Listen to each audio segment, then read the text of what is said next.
So how did I lose 30,000? Well, let me tell you another story. When I was a kid, back when I was doing this thing,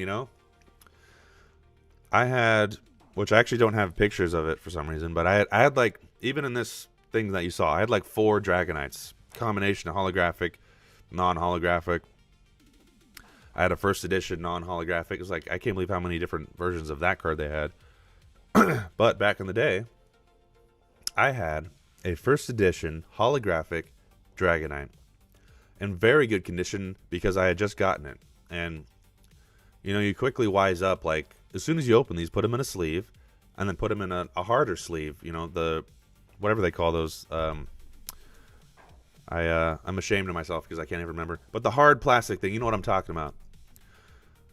So I had it in there, as soon as I got it. And I remember as this went on, like, I would open them with my dad, and he was aware, like, hey, these are probably worth money someday. Yeah, he was right. So he was, more keen on that. So he would make sure of those things. I remember my sister played softball, and at one of her games, this is back in the day when every kid was running around with a binder and Game Boy games. So it was a sure bet. If there's kids there, they're going to have their card binders, they're going to have Game Boys, and they're going to be playing Pokemon, whatever. So I don't even remember exactly what happened, but basically, my first edition holographic Dragonite, I traded some kid, and his dad, this is the worst part, his dad was there. He knew what he was doing.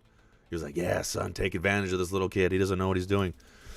So I traded him that card, which at a 10 right now is worth like 20 grand or more, and that changes every day. It was either a 9 or a 10 for sure, because I put it in a sleeve right away and a hard thing, and I took good care of it. So, 9 and 10 values, whatever that is. Maybe let's just go with the 10, 20 grand. I traded that card for a Moltres, which actually you can see, or you could see in the screen. I have it. I still had it in that picture. That Moltres, which is just holographic, not first edition or anything. And a Gengar, also not first edition, which I don't see it in that picture, but I don't know why it's not in that picture. Not first edition or anything like that either. So a Gengar and a Moltres. They're worth, maybe in the first edition form, but the ones I had, they're crap compared to what I traded away. 20 grand! Dragonite. And it was painful. I think I was watching like Logan Paul's thing.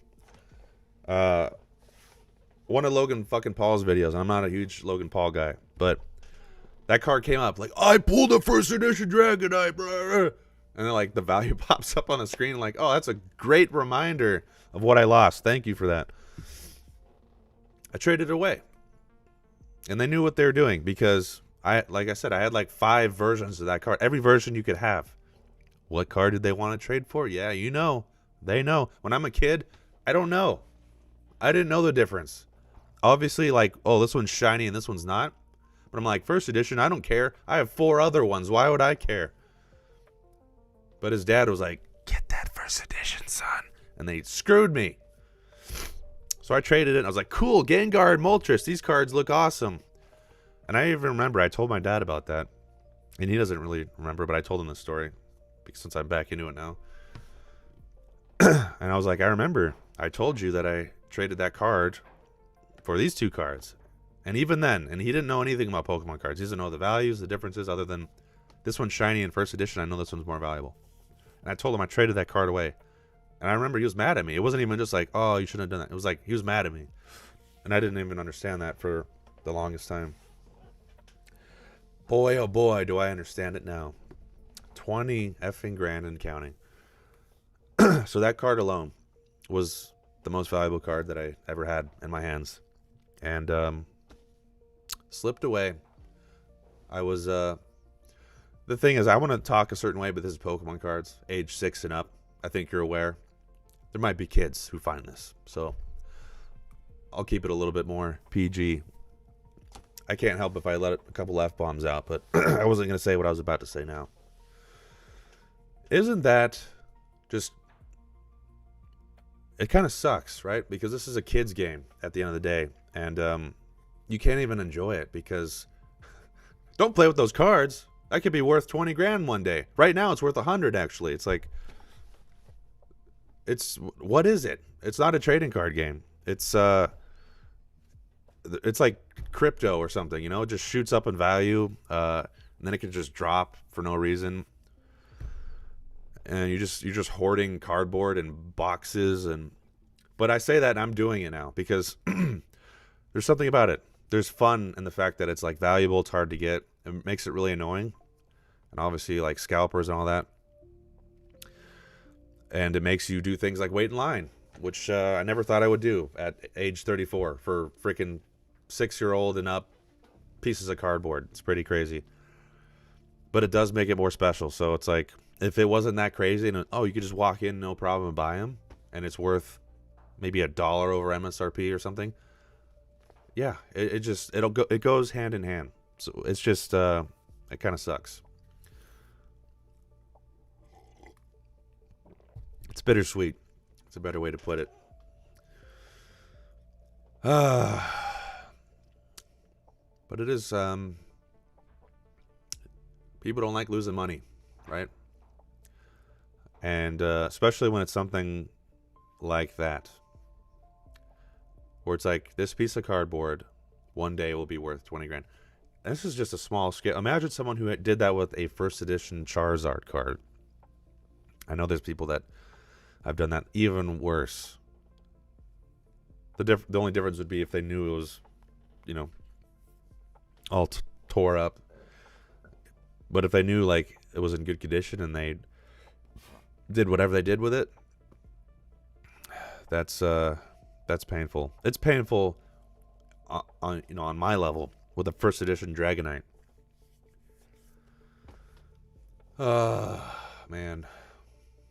Just looking at my pain on screen here.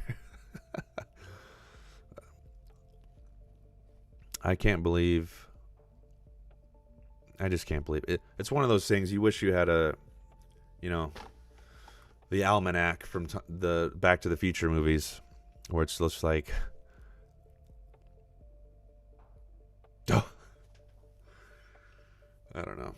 Like I said, I gotta watch what I say, but just for the topic of this, I normally won't, so don't count on that. But man, it was crazy back when it came out. It's crazy now. But if you really knew what it was going to turn into, I remember which I was going to do another topic on this, but it took me the longest time to even get a Charizard. I was hunting for it for a long time. I never got to open it in a pack. That's always the card most people wanted. I actually got it. I'm kind of cutting into the other episode. I was going to talk about this specifically, but I finally got it because someone just gave it to me, because they had 4 of them, and 2 of them were first editions. God, I hope they kept those cards, because they literally would have $1 million in their hands. But they just gave me their base set one. I don't even know how they were associated with me.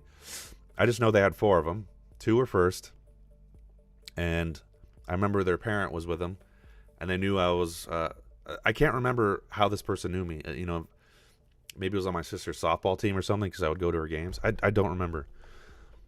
But they knew how much I wanted a Charizard, and they're like, have pity on the kid. Give him your base set one. And that's how I got it.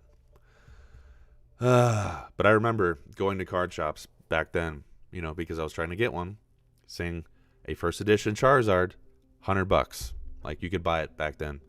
And of course, as a kid back then, you're like, oh my God, $100? Whoa. Back when the packs were like, what, $3 or something? You hear what I said? $100 back in 2001, 2002? It's like 500 grand now. It's crazy. It's crazy.